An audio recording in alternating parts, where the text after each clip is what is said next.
कमालच झाली. हा, दोघे एकत्र बाहेर पडले काय, अजून आले काय हो? लोकांच्या घरात भांडण होतात तर नवरा बायको एकमेकांची तोंड बघत नाही 4-4 दिवस. हा, आणि काल रात्री हा इतका एवढा तमाशा झालाय, भांडण घटस्फोटापर्यंत गेले. पण आज घरातून बाहेर पडताना जोडगळी बाहेर पडली. दोघं जोड्यानं गेले कुठे? पुष्पे, अगं त्यांना घटस्फोट घ्यायचा आहे ना, म्हणून वकील लावायला गेले असतील ते. केवढा ग साधा भोळा ग माझा नवरा. झाले दिवे लावून झाले का अकलेचे?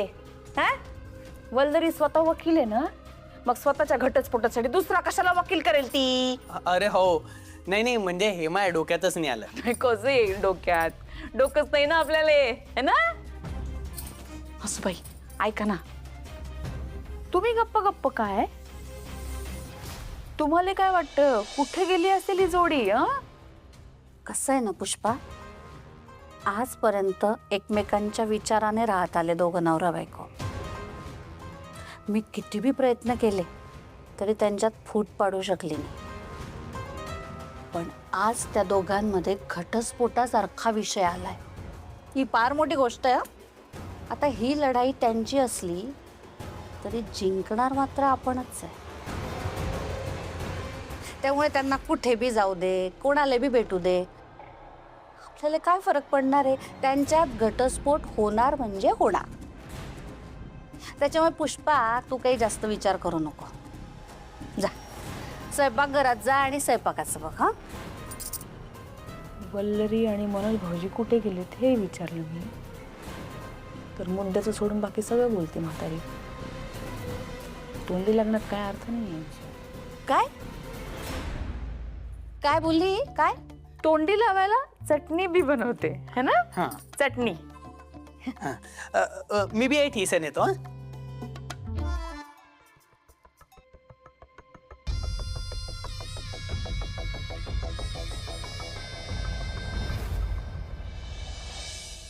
आपल्यात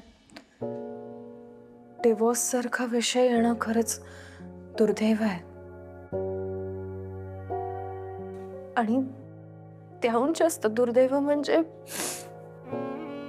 आपल्यामधले वाद मिटवायला आपल्या मित्रमैत्रिणींना मध्यस्थी करावी लागते.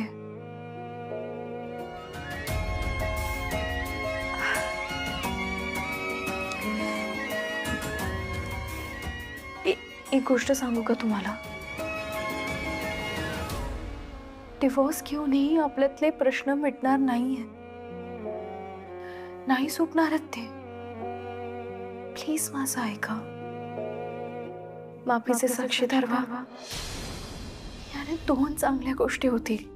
एकतर म्हणजे सानिकाला न्याय मिळेल, आणि दुसरं तुम्हाला प्रायश्चित्त करण्याची एक संधी मिळेल. तुमच्या मनातलं ओझं कमी होईल. पटतंय का तुम्हाला? नाही करू शकत. आता माघार नाही घेऊ शकत मी. हे बघ वल्लरी, तुला सानिकाला न्याय मिळवून द्यायचा आहे. मी सांगितलेला उपाय बेटर आहे ना. तू मला डिवोर्स दे, आरोपीच्या पिंजऱ्यात उभं करून मला जेलमध्ये पाठवून दे.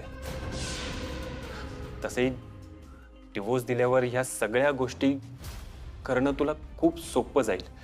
इनफ. काय चाललंय तुमचं?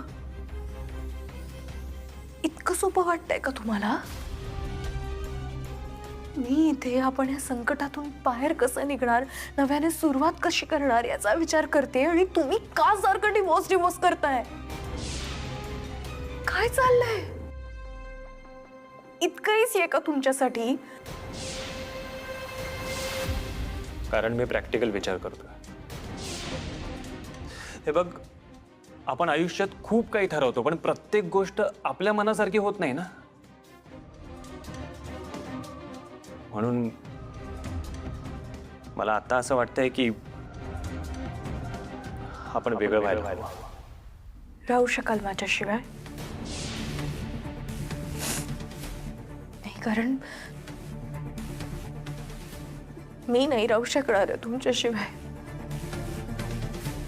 मी कधी स्वप्नातही विचार केला नाही याबद्दल, करूही नाही शकत. मी वकील बनावं हे माझ्यापेक्षा जास्त तुमचं स्वप्न होतं. तुम्ही माझ्यासाठी काय काय केलंय ना, हे मी कधीच विसरू नाही शकणार आहे. का करताय? प्लीज नका करू. खरंच खूप त्रास होतोय मला.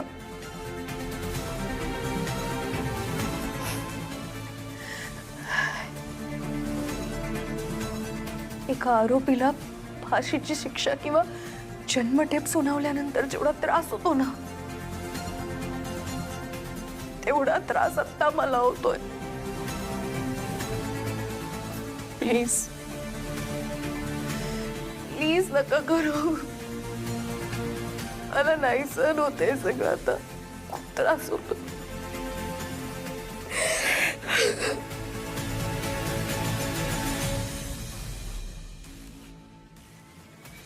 वल्लू, मलाही सहन होत नाहीये तुझा हा त्रास, पण काय करू, मला तुझ्याशी कठोरपणे वागावंच लागेल. स्वामी, आजपर्यंत मी जी काही सेवा केली आहे तुमची, त्या सगळ्या सेवेचं फळ ना माझ्या मैत्रिणीला मिळू दे. तिच्या संसारात थोडंसं विघ्न आलंय, पण स्वामी प्लीज प्लीज ते विघ्न दूर करा. प्रेरणा, किती मनापासून आपल्या मैत्रिणीच्या संसारासाठी गारणं करतेस ग. मला खात्री आहे तुझ्या प्रार्थनेला आणि आपल्या प्रयत्नांना नक्की यश येणार. म्हणजे बघ ना, मनोज आणि वल्लरी तसे आहेत समजूतदार, तसे नाही खूप आहेत. ते करतील सॉर्ट आउट, है ना? प्रेरणा, रिलॅक्स हो. आपण मनापासून प्रयत्न केलेत ना, सगळं चांगलं होईल. आणि स्वामी आहेत ना आपल्या पाठीशी.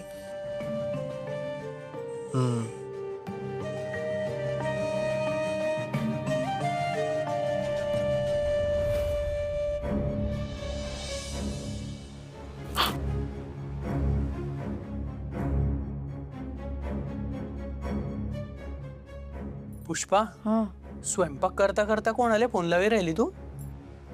वल्लरीचा महत्वाचा आणि भक्कम आधार प्रेरणा.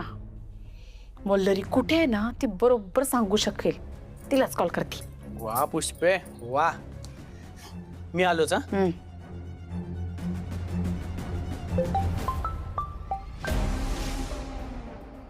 हॅलो. हॅलो, हा प्रेरणा ताई, पुष्पा बोलते. उद्या ना आमच्याकडचे शेतकरी भाऊ येणार आहेत आमच्याकडची भाजी घेऊन. तांदूळ जा, तुमच्यासाठी खास पाठवते. हा, यांनाच पाठवते सकाळी सकाळी. हा, अरे वा, हो चालेल की, पाठवा. हा चालेल चालेल. बाकी काय म्हणताय? सगळं छान ना? जेवण झाली का? नाही, आमचं पण स्वयंपाक सगळं रेडी आहे. फक्त मनोज भाऊजी आणि वल्लरीची वाट बघून राहिलो आहे आम्ही. कसं आहे, काल एवढं सगळं घडलंय तर घराच्या बाहेर पडलेत दोघं जण एकत्रच. पण कुठे गेलेत बाबा, कधी येणार आहेत, काही सांगितलं नाहीये. जरा काळजीच वाटते. वहिनी वहिनी,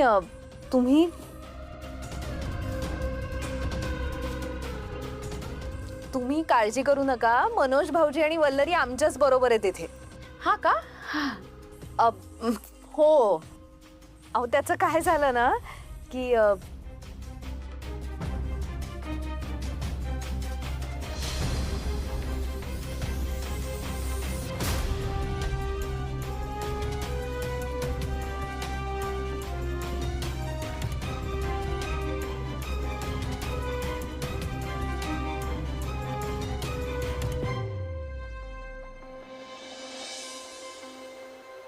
बहिणी तुम्ही काळजी करू नका, ते दोघं इथेच आहेत, डोंट वरी. हा चला मी ठेवते फोन. हा ठीक आहे.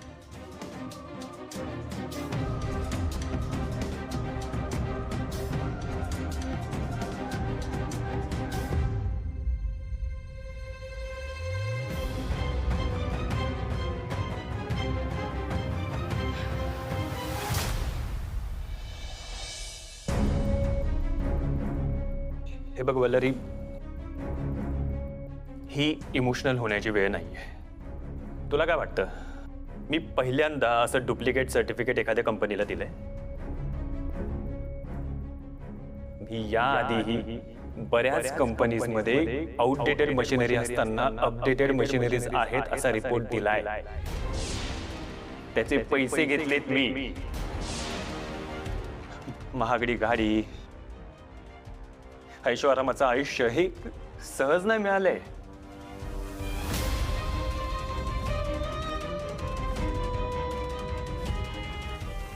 बरं ठीक आहे, ठीक आहे, झालं ते झालं. आपण विसरून जाऊया हे. हे बघा, मी तुम्हाला सांगते, आपण नव्याने सुरू करूया. तुम्ही इथून पुढे नाही ना करणार हे. तुम्ही प्रॉमिस करा मला, इथून पुढे नाही करणार. तसं सांगा. आपण नव्याने सुरू करूया ना सगळं. हा नाही, मी प्रॉमिस नाही करू शकत. तू पुन्हा चुकतेस. माझं म्हणणं हे आहे की प्रामाणिक बायको आणि एक करप्ट नवरा यांच्या संसारात काहीच चांगलं नाही होऊ शकत. हे बघ वल्लरी, मला माझा मार्ग सापडलाय, जो मला भरपूर पैसे मिळवून देतो.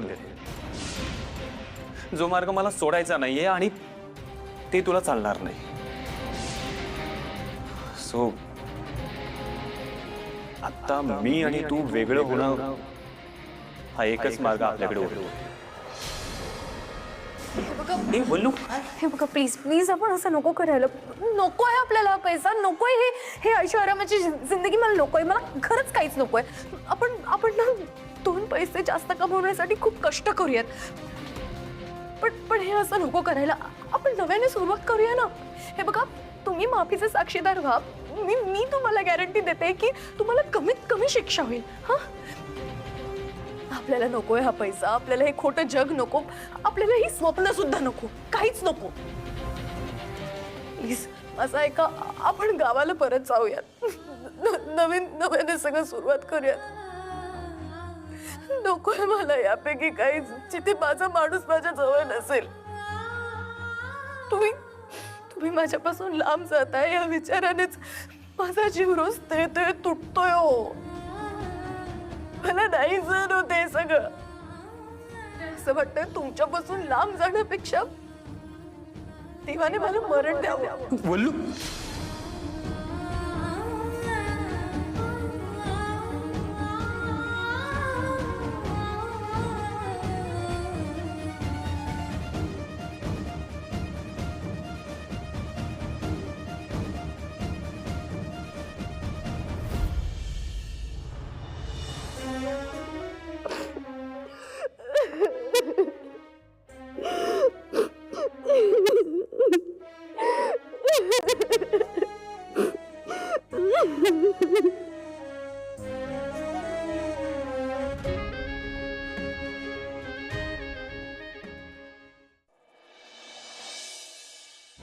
नेमकं कामाच्या वेळेला फोन का उचलत नाही हा? ते बाबा उचलणारे माणसा.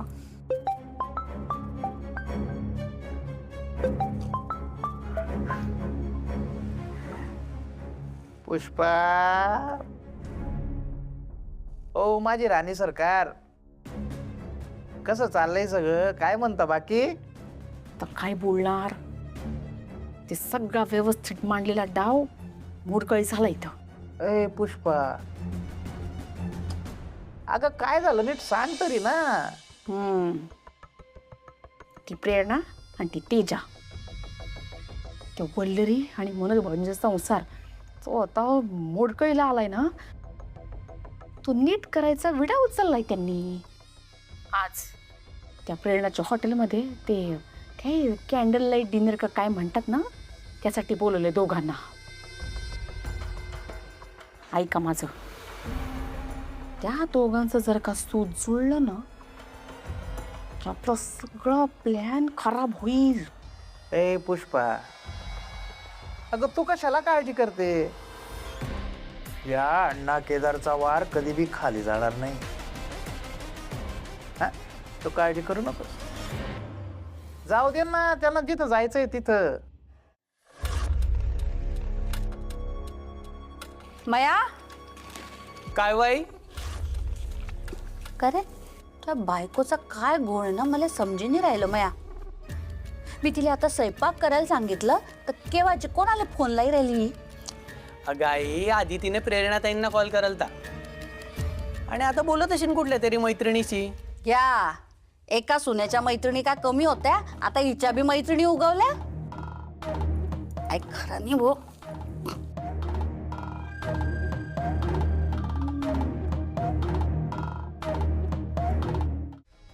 आता थोड्या वेळात त्या मनुष्याला असा फोन जाणार आहे ना, फोन आल्यानंतर तो मनुष्य त्या वल्लरीचं तोंड सुद्धा पाहणार नाही.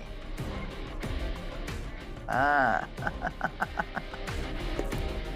मला माहित होतं तुम्हाला प्रॉब्लेम सांगितला ना तुम्ही तो असा सोडवणार. ओय पुष्पा, प्रॉब्लेम तर सोडवला ना, मग प्रॉब्लेम सोडवण्याच्या मोबदल्यात मला काय भेटणार? हा, ददनंग ददंग. बुवा, तुमचं आपलं काहीतरीच. अरे पुष्पा,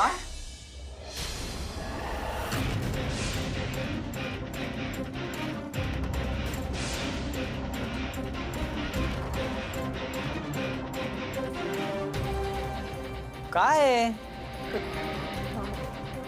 ते नाक्यावरच्या दामले काकूंचा फोन आला होता. ठीक आहे. हा, मला विचारत होत्या की मंदिरामध्ये आज भजन आहे, येशील का? मी म्हटलं जावा तुम्ही, मी नाही येणार म्हणून. पुष्पा, ते ठीक आहे, पण स्वयंपाकघरात तू भाजीत तशीच ठिसन आली ना. हा, अरे हो हो हो हो हो हो. दामले काकूंचा फोन होता म्हणे राहिली. मग एवढी कशाला घाबरली आहे?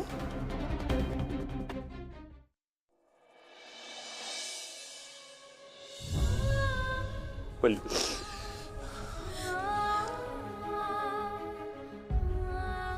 रडू नको.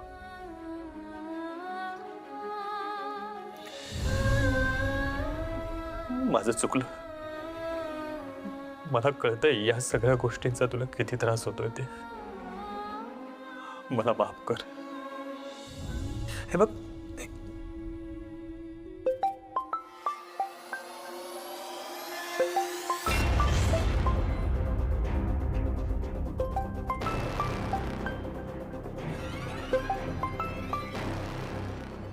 Hello hello. हॅलो. हा, ते दैनिक वार्तालापमधून वार्ताहर बोलतोय.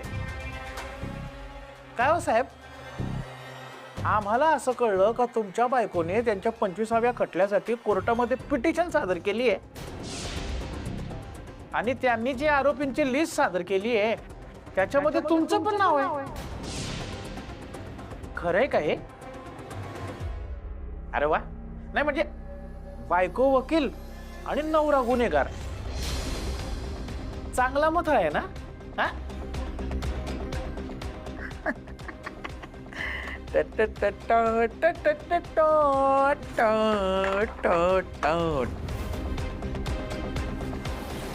कोणाचा फोन होता? बरं, ते सगळं जाऊ दे. तुम्ही सांगा ना, आता आपण नव्याने सुरुवात करायची आहे ना? तू माझं नाव आरोपीच्या लिस्टमध्ये टाकलंस.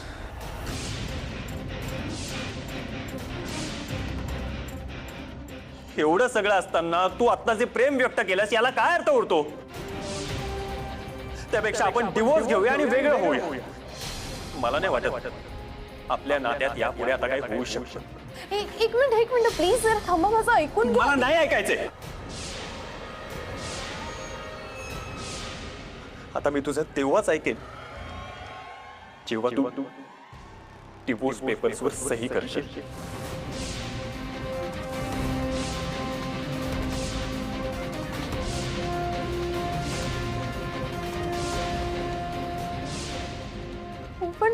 ऐका हो